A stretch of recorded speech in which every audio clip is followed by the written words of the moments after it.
Puji Tuhan, selamat pagi. Selamat kita menikmati doa pagi di hari yang baru. Kita awali dengan doa.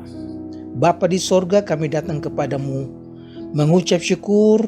Tuhan berikan kami kesehatan. Kami dapat bangun lagi dengan tubuh yang sehat dan diberkati. Kami awali hari yang baru ini dengan menikmati firman-Mu. Terima kasih Tuhan Yesus buat hari yang baru. Berfirmanlah, kami siap menerima berkat firman Tuhan. Di dalam nama Tuhan Yesus Kristus. Haleluya. Amin. Puji Tuhan saudara-saudara, saya akan bacakan satu ayat di dalam Injil Yohanes pasal yang ke-15 ayat yang ke-5. Akulah pokok anggur dan kamulah ranting-rantingnya. Barang siapa tinggal di dalam aku dan aku di dalam dia, ia berbuat banyak. Sebab di luar aku, kamu tidak dapat berbuat apa-apa. Saudara, dalam pasal ini Yesus mengajar bagaimana kita para pengikut Tuhan Yesus, orang-orang percaya, patut hidup setelah Yesus kembali kepada Bapanya di sorga. Di daerah Israel memang sangat banyak terdapat kebun-kebun anggur, sehingga pokok anggur menjadi lambang dari negeri Israel ini. Bahkan beberapa nabi berbicara tentang tema-tema tentang anggur, misalnya Nabi Yeremia, Yehezkiel, Hosea, dan Yesaya telah menggunakan lambang anggur untuk negeri mereka. Tetapi Yesus berkata bahwa orang-orang Israel tidak patut menjadi pokok anggur Allah. Yesus berkata, akulah pokok anggur yang benar, dan orang-orang percaya adalah ranting-rantingnya. Kamulah ranting-rantingnya. Dalam perumpamaan ini, Yesus katakan bahwa dia adalah pokok anggur dan Bapanya adalah pengusahanya. Dan cara untuk mendapat banyak buah pada pokok anggur ialah memotong ranting-ranting yang tidak berbuah dan membersihkan ranting-ranting yang berbuah. Ini adalah cara membuat pohon anggur itu semakin berbuah lebat.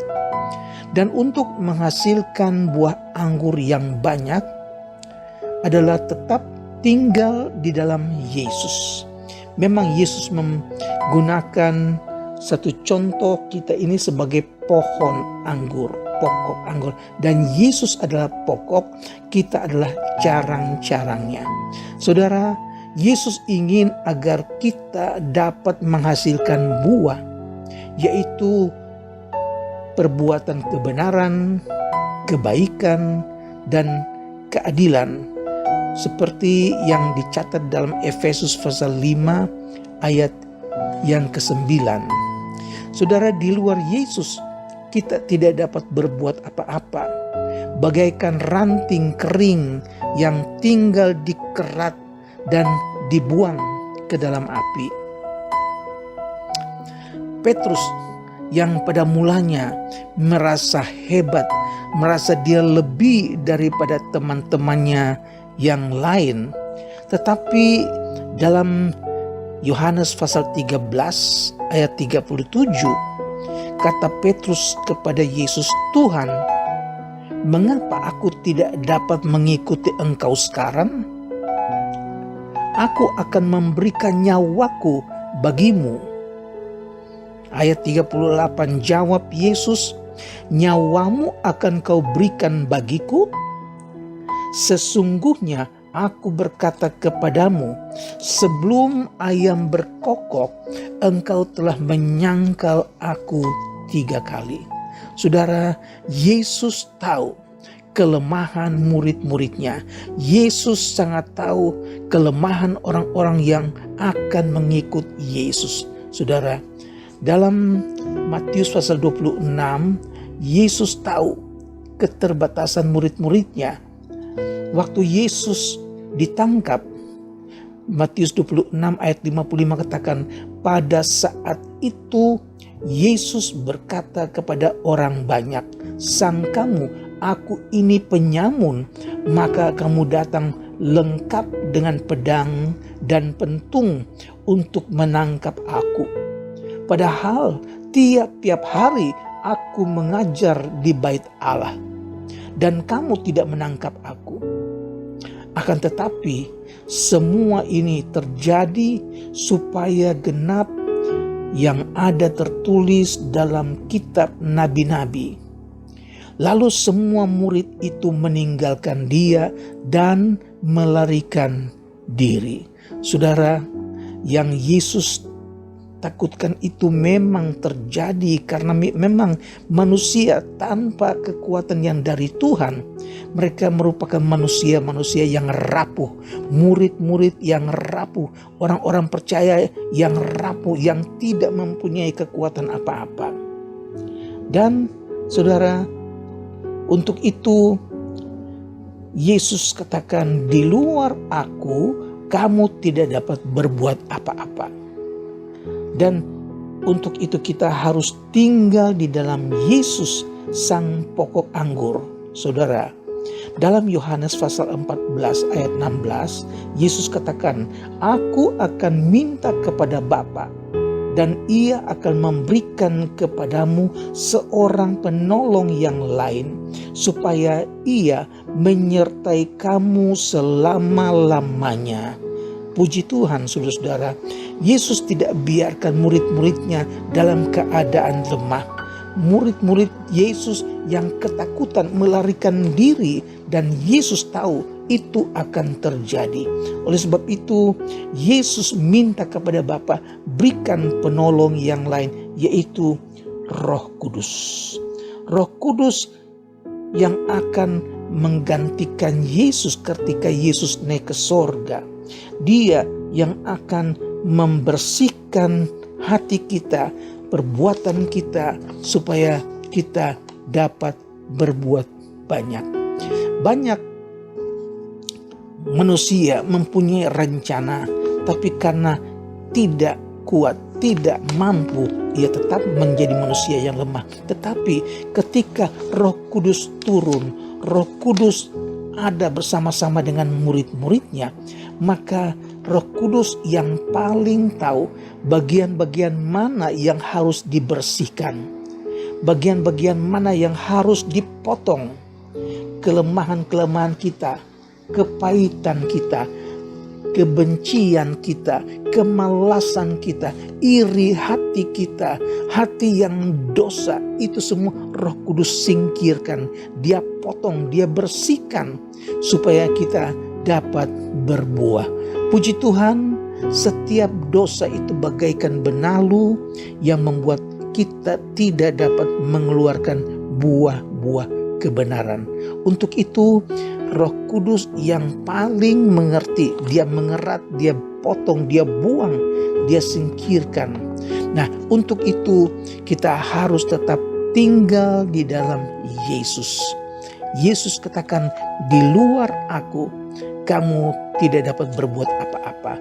Untuk itu Yesus naik ke sorga, Roh Kudus datang menggantikan Yesus.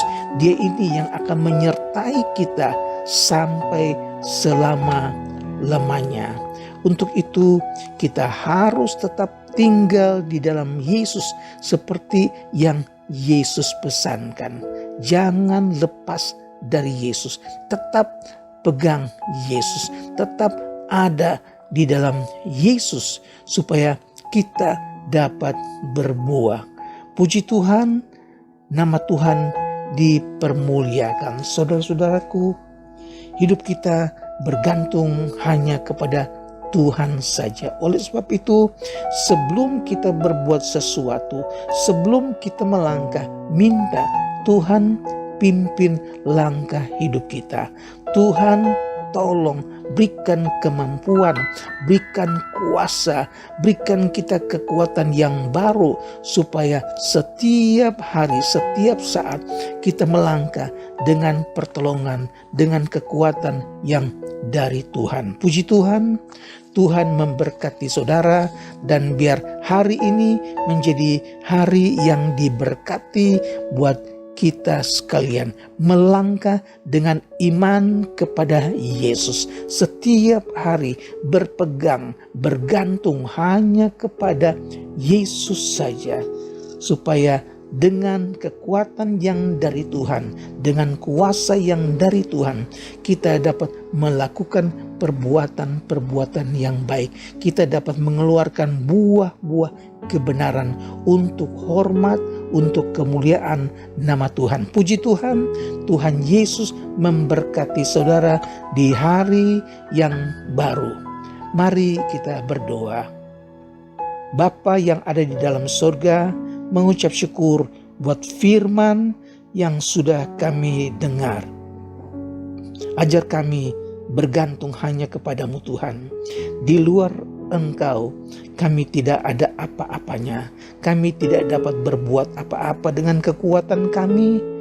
Oleh sebab itu Tuhan, peganglah tangan kami, tuntun kami, pimpin kami, supaya setiap hari kami berjalan di dalam iman kepadamu Tuhan Yesus.